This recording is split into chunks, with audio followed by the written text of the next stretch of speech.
نحمده ونصلي على رسوله الكريم اما بعد فاعوذ باللہ من الشیطان الرجیم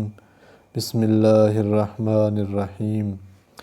اعلموا ان اللہ شدید العقاب،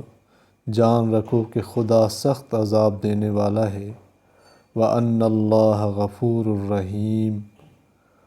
اور یہ کہ خدا بخشنے والا مہربان ہے۔ ما علی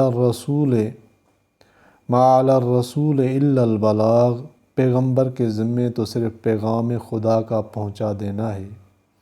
واللہ یعلم ما تبدون وما تکتمون، اور جو کچھ تم ظاہر کرتے ہو اور جو کچھ مخفی کرتے ہو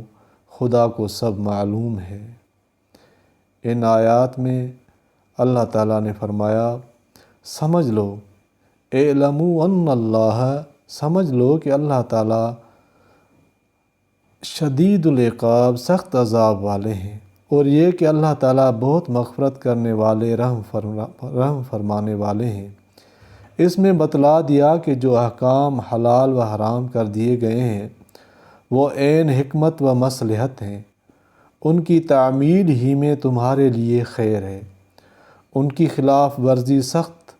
وبال و عذاب ہے۔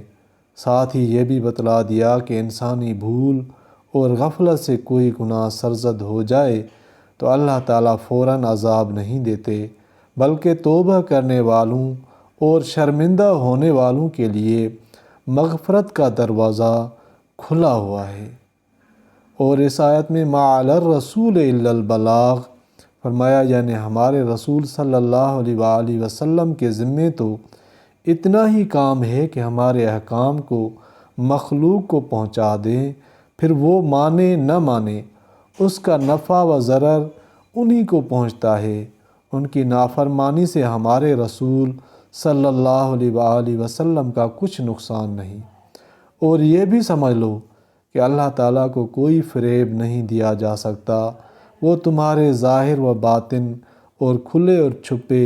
ہر کام سے واقف ہیں۔ اللہ تعالیٰ قرآن پاک کو سمجھنے